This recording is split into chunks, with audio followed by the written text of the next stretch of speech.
Let me just say how grateful I am that each of you have carved out a significant part of the time that you don't have to come to the land of Israel, to see for yourself what a lot of people misrepresent in the media and on behalf of many governments across the world. I'm deeply grateful you're here. Not because I'm an Israeli, I'm not. I'm the American ambassador, sent here by President Trump. And I say sent here because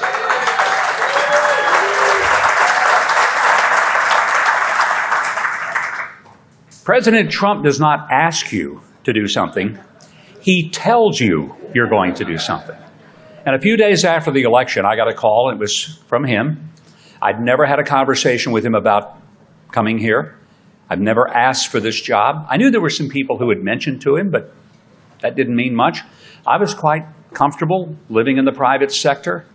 Felt like my work in government was behind me, not in front of me. I was happy to watch my daughter doing a much better job than I ever did.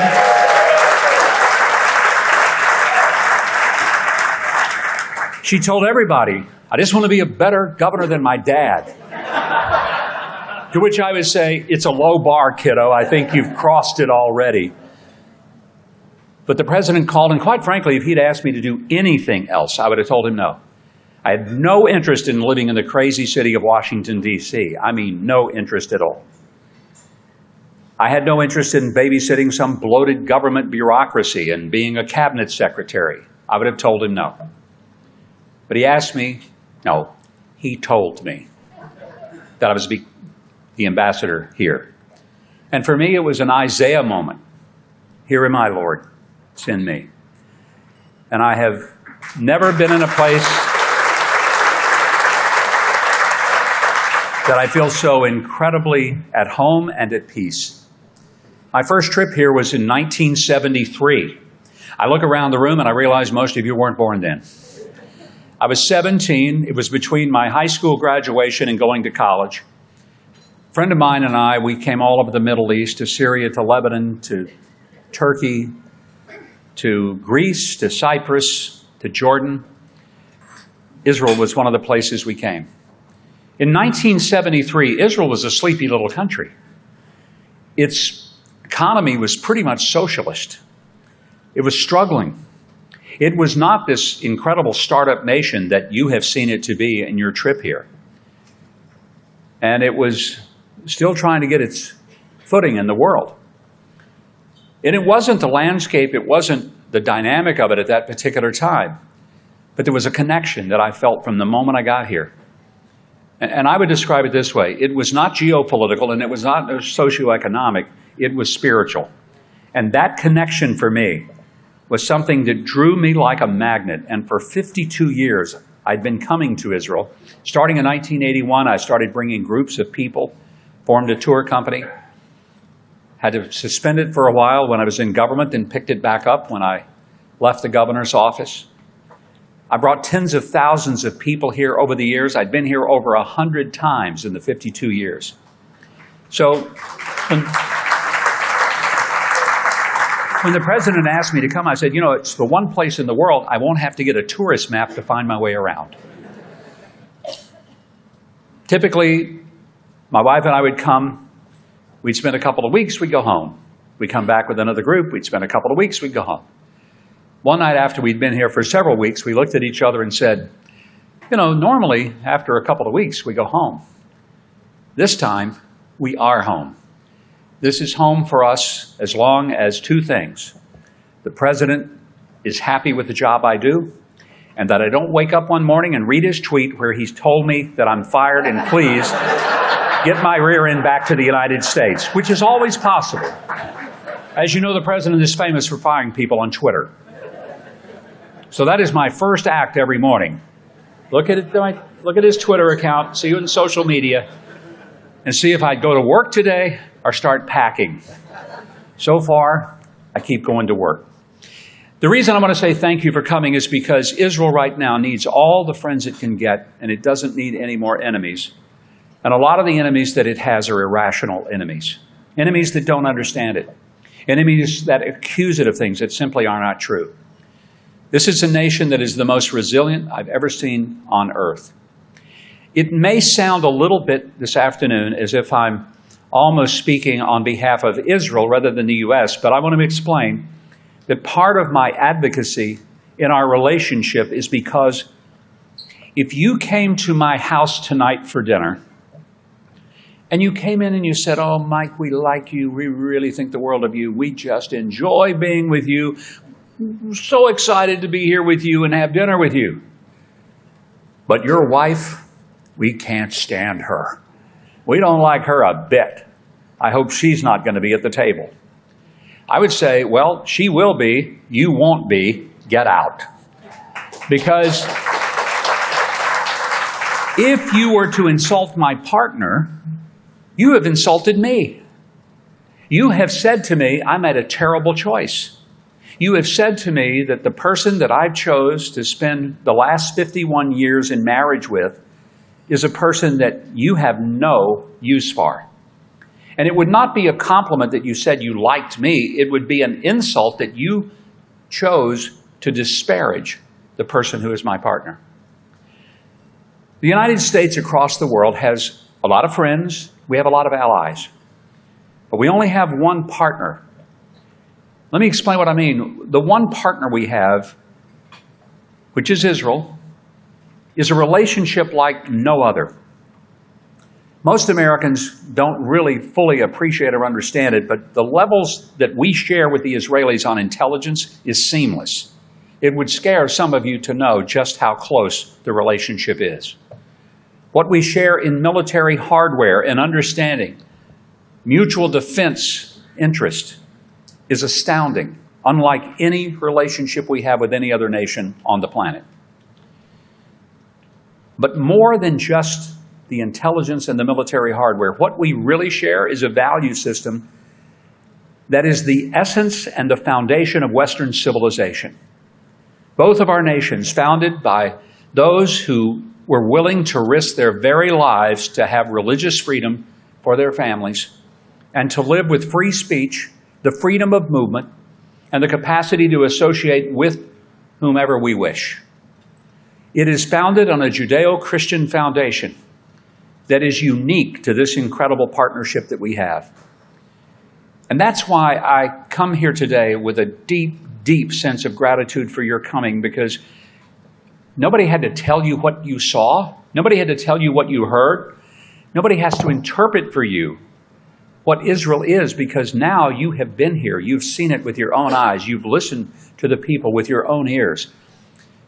It's not about indoctrinating you to be ambassadors for Israel. Not at all. It's just asking you to come, see it for yourself, understand what you'll never understand if your information comes from the mainstream media in the U.S., and to go back home and just to simply report what you have seen and what you have experienced and what you have felt. This country is sometimes said in the U.S., well, Israel, we do so much for them. We just do so much for them. I always try to remind people, let me tell you some of the things they do for us. It is not a one-way street. It is a relationship in which we get as much as we give. Yes, we get the incredible, thank you.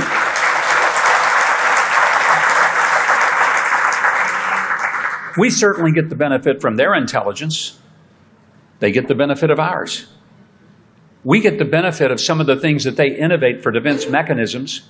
They invent them and they create them because they have to. If they don't, they won't survive. But what they create, what they innovate, when we import it into the United States, they have spent the billions of dollars in the research and development to create things like the Iron Dome and the Arrow system and David's sling. But it benefits us because it protects not only Israel, but it protects the United States, because that military hardware we can deploy as well, and we do. And you may be surprised to know just how many Americans live in Israel. Let me give you the number. Take this back home to folks who say, why do we care about Israel? I'll tell you why. Because there are 700,000 Americans who live in Israel. 700,000. I'm speaking to a room full of politicians. You guys will understand That's a full congressional district. Every time we have members of Congress come over here, I always say to them, guys, welcome to the 436th congressional district of the United States. To put it in perspective, Israel has more Americans living here than any other country on earth, with the exception of Mexico, which, as you know, borders 4 of our larger states of California, Arizona, New Mexico, and Texas. We have more Americans living in Israel than live in Canada, the UK, France, Italy, Spain, Japan, many of our much larger allies. And I've told the president many times, Mr. President, the reason these ballistic missiles sailing into Israel matters to America is because if one lands real hard, there's a good chance it won't just be Israelis that'll be the casualties. It's going to be some of us. And when the Iranians were shooting several hundred ballistic missiles at us per night, and we were heading to the shelters 5 times a night, getting 0 sleep, because just about the time we'd get back to bed, here come the sirens again. And then you start realizing this is what Israel lives with every day of their existence. When my wife and I first got here, the Houthis were already actively throwing missiles at us, ballistic missiles the size of an 18-wheeler. The Gaza war was in full swing, still is. And the tragedy is that the Iranian war, which was necessary to fulfill what the president continually told them, you're not going to enrich uranium and you're not going to have a nuclear weapon, and they did not take him seriously. There's a few things I've learned about this president. Whether you voted for him or not, let me just tell you, when he makes a promise, you better stand back and believe he's going to either do it or die trying. That's just the way he is. And I'm grateful for that.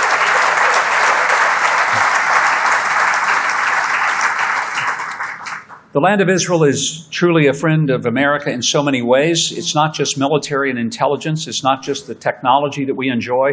If you enjoy car navigation back home, thank Israel for that. If you enjoy having a cell phone, thank Israel for that.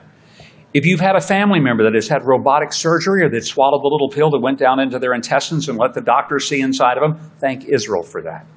Those are just some of their creations and inventions. Some of them are a little more practical and maybe more pleasant, like cherry tomatoes and seedless watermelon, for example. Israel gives us as much as we give them. And a lot of Americans never fully understand that. They give us drip irrigation, which has turned the desert into a blooming, amazing land of forest and groves and farms. When I first started coming to Israel in 1973, there were places in this country that were nothing but barren, rock, sand, nothing that was green. And those very places I come back to now, I've seen the fulfillment of biblical prophecy because I've seen the desert bloom, and I've seen the dry bones live and the flesh come upon those dry bones. One of my favorite stories is an Israeli farmer bought a little piece of land down in the Negev, and he worked it hard, and it was nothing. I mean, it was nothing. It was dirt, it was rock. And after about 5 years of really hard work, he finally got it where there was vegetables growing, there were fruits growing, and it was beautiful and immaculate. And his rabbi one day went down to see him, and the rabbi said, "Oh, my son, what you and God have done with this land." And the farmer wiped the sweat from his brow and said, "Yeah, Rabbi, well, you should have seen it when God had it all by himself." It's a great reminder that the land that you have come to see didn't look quite like this not too many years ago. And it took a lot of work, an enormous level of sacrifice, in order for it to be this land of 9.5 million people who takes on a country 10 times its size and in 12 days brings them to their knees, with the most flawless military campaign in the history of mankind, in which not one airplane nor one pilot was lost, in which there was calculations that there would be thousands of casualties, and there was a total of 29. It is the land of miracles. Here, we see them every day. I tell people who are secular, who don't have a faith, I say, I think it takes more faith to not believe in God's hand upon this land than it does to believe it. Because if you just look around, you'll see it. But let me share just a few things with you that I pray you take home with you, because there's so many lies told about Israel, and it hurts me as an American that these disparaging things are said about our partner, because in saying about our partner, they're saying about us. They're saying we made a bad choice, that we are a part of something that we are not a part of. If you hear someone say, Israel is a genocidal nation, what a lie. Folks, if Israel is committing genocide in Gaza, I'm going to tell you what I told Pierce Morgan when he asked me that. If Israel is genocidal, they are really, really bad at it. All of Gaza is the size of Las Vegas. If Israel wanted to commit genocide, they could have done it in 3 hours on the 8th of October, 2023, and it would have been over. They have taken measures to protect human life, the likes of which our own country does not do. They announce in advance where they're going to strike. They warn the people who are living in those areas, get out because we're going to strike right here. And they send messages. They drop leaflets. They make broadcast announcements. And what Hamas does is it then moves the civilians right to those targets because they don't care if their people are killed. They want them to be, because it's part of their propaganda. Israel is not committing genocide. They have sacrificed their own sons and daughters in order to protect the civilians that on October the 7th came across the border and murdered their own families. And did it not to destroy an army, but to murder, massacre, and mutilate pregnant women, babies, elderly people, older men, small children. You were in the Gaza envelope. You saw. You heard. I was here not very long after October 7th when the stench was still in the air. And I'm telling you, I saw things, I smelled things, I felt things, I heard things that I wished I never had. What was done to Israel on October the 7th is the reason that every time President Trump talks about the war in Gaza, he will say, all the hostages must come out. Hamas cannot stay. They have no future in Gaza. And then he always says, remember October the 7th. And I wish the world would remember. And I wish the world would put more pressure on Hamas to let the hostages go than they're putting on Israel to end their pursuit of peace and a secure border with people who have tried to annihilate their very existence. I wish that were the case.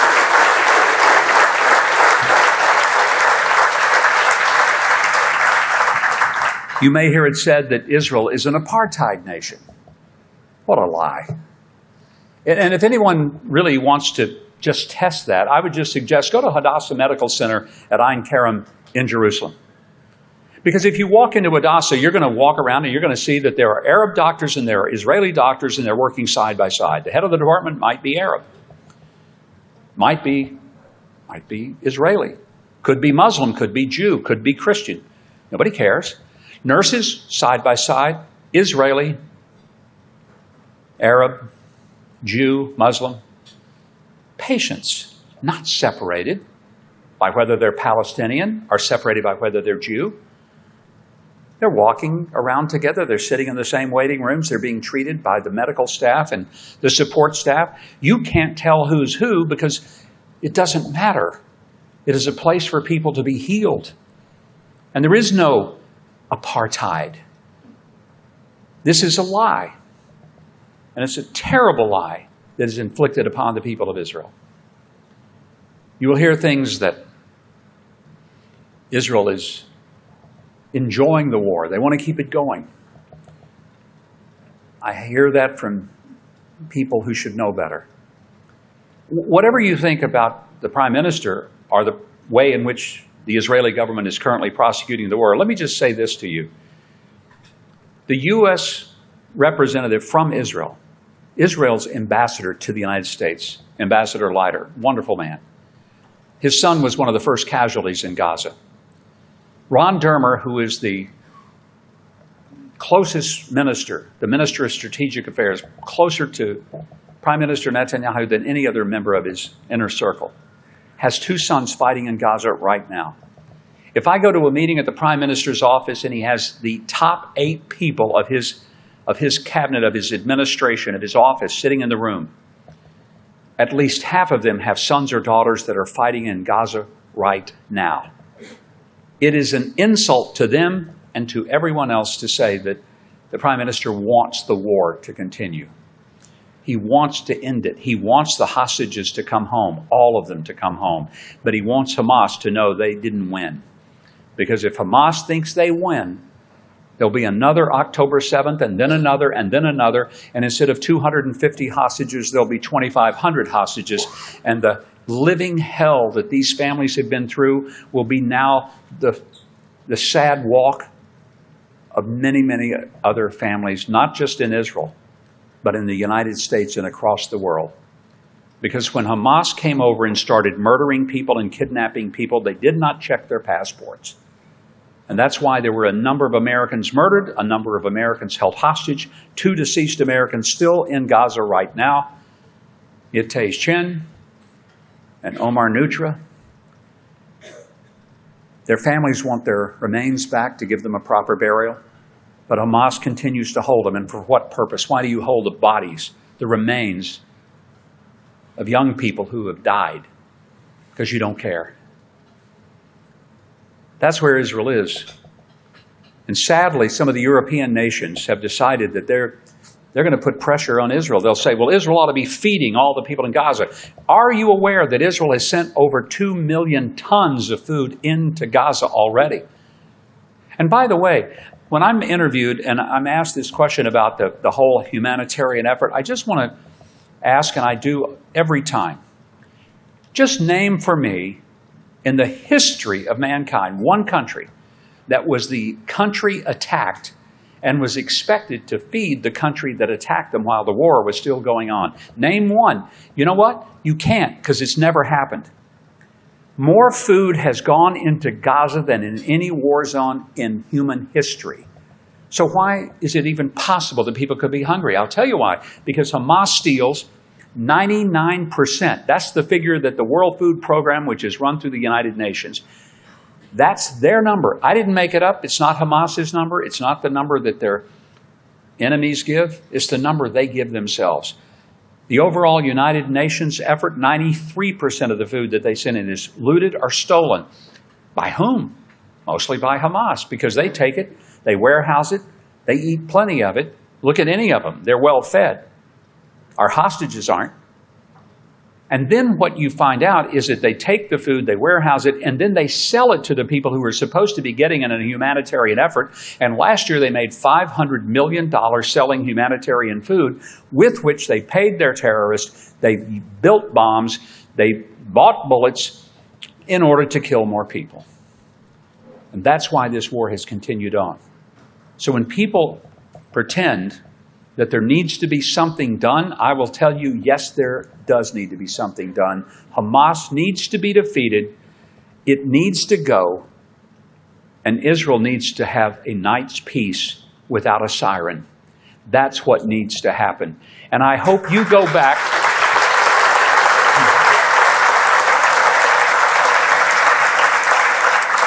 I hope you go back to the United States, to your states and your legislatures, and that you will carry what you have seen, what you have heard, what you have felt.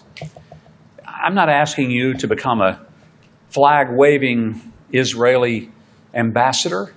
I'm just asking something simpler than that. Tell the truth. Tell the truth.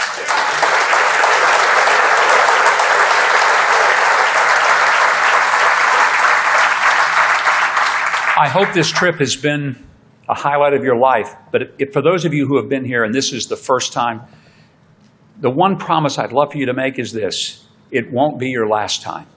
You didn't get to see it all. I want to thank the Minister of Foreign Affairs, Gideon Saar, and all of his team and staff for an incredible vision to bring people from 50 states, from all 50 states, 250 state legislators, to let you see for yourselves. I think it's one of the most important things that ever could have happened. And I tell people all the time, nothing is more important than letting people come here and see for themselves what this land is, who the people are. I close with this moment that I had with a young Israeli mother. A year and a half ago, I was visiting with some people in a little community called Kiryat Shimona up in the north on the Lebanese border. She's a mother. She had 4 children. Her husband was in Gaza at the time fighting. She wasn't sure when he would come home, if he would come home. And I was asking her, what's it like? How are you doing? And she said, I want my husband home, but I know he's doing what he has to do. And I'm every night grabbing my 4 children when the sirens go off, and I grab them in my arms, and I've got 90 seconds to get them to the shelter. And every night, sometimes several times a night, as the rockets come in from Hezbollah, from the Lebanon landscape, I try to get them to the shelter in time. And she says, I don't mind that we have to live always worrying about our security and safety. She says, I understand it. Many people in the world, they hate us. They want to kill us. But she said, and I'll never forget the look on her face, it wasn't a look of bitterness, not a look of anger, or even blame. She just said, I'm just tired. Because this mother hadn't slept much. And like a mother hen, she protected those kids every night, not knowing was her husband coming home. And since I met her, I've prayed over and over, God, let there be a time when this dear mother goes to bed at night and knows that she will sleep the whole night through, that no siren will go off, that she will not have to go and scoop her children up out of their beds and take them to a shelter to protect them. That somehow in this tiny little strip of real estate called Israel, that she will be able to know that her children are safe, that she is safe, that her husband is home, and that somebody in America did in fact do what the Bible tells us to do, and that is pray for the peace of Jerusalem, and that she would experience it. Thank you. God bless you. Have a good trip home.